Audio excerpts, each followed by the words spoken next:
আমাদের চারপাশে প্রায় বেশ চমকপ্রদ কিংবা অদ্ভুত অনেক ঘটনা ঘটে। অবস্থা এমন পর্যায়ে পৌঁছায় যে যারা এটি প্রত্যক্ষ করে তারা না কিছু বলতে পারে আর না ভুলতে পারে। বিশ্বের জনপ্রিয় মাদকের শীর্ষে রয়েছে গাঁজা। শুধু মাদক হিসেবেই নয়, বিভিন্ন দেশের চিকিৎসার কাজেও ব্যবহার করা হয় গাঁজা।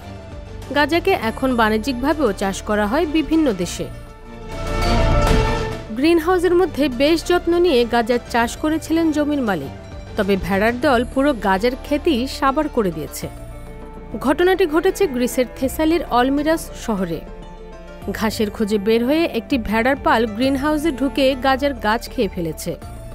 এরপরে ভেড়ার মালিক সেগুলোর মধ্যে অদ্ভুত আচরণ লক্ষ্য করে। প্রচণ্ড দাবদাহ, দাবানল ও প্রবল বন্যার আঘাতের পর গ্রিসে এখন চরম মাত্রার গবাদি পশুর ঘাসের সংকট দেখা দিয়েছে। বিভিন্ন শহর ও গ্রাম তলিয়ে যাওয়ার কারণে ফসলি ও আবাদি জমি সব নষ্ট হয়ে আছে। সেই সাথে মারা গেছে লাখো পশু পাখি। বেঁচে থাকা গবাদি পশুর জন্যই নেই কোনো পর্যাপ্ত খাদ্যের জোগান। তাজা ঘাস কুচতে গিয়ে গ্রিনহাউসের ভেতর ঢুকে ওষুধ তৈরির প্রয়োজনে উৎপাদিত গাঁজার পুরোটাই খেয়ে সাবার করে দিয়েছে ওই ভেড়ার দল। গাঁজা ক্ষেতের মালিক এমন পরিস্থিতিতে কি করবেন কিছুই বুঝে উঠতে পারছেন না।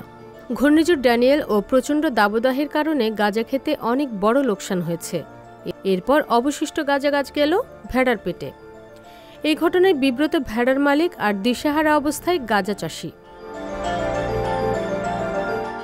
এই মাসের শুরুর দিকে থেসালির ওপর দিয়ে ঝড় বয়ে যায়। এতে বিভিন্ন শহর ও গ্রাম তলিয়ে গেছে। বন্যা দুর্গত হাজারো বাসিন্দাকে লাইফবোট ও হেলিকপ্টারে করে সরিয়ে নেওয়া হয়েছিল, আর মাঠের ফসল ভেসে গেছে। একই সঙ্গে সকল দুর্যোগ যেন জেঁকে বসেছে গ্রিসের ওপর। 1930 সালের পর দেশটিতে এমন প্রবল ঘূর্ণিঝড়ের ঘটনা এটাই প্রথম। গ্রীষ্মের ভয়াবহ দাবানলের পর এই ঘূর্ণিঝড় আঘাত হানে। এদিকে গ্রিসের প্রধানমন্ত্রী কিরিয়াকোস মিৎসোতাকিস জানিয়েছেন, জলবায়ু পরিবর্তনের কারণে তার দেশ উল্লেখযোগ্য চ্যালেঞ্জের মুখে পড়েছে। প্রাকৃতিক দুর্যোগে ক্ষতিগ্রস্তদের জন্য আরও ত্রাণ চালু করতে যাচ্ছেন তারা। রুমি প্রভা, সংবাদ প্রকাশ।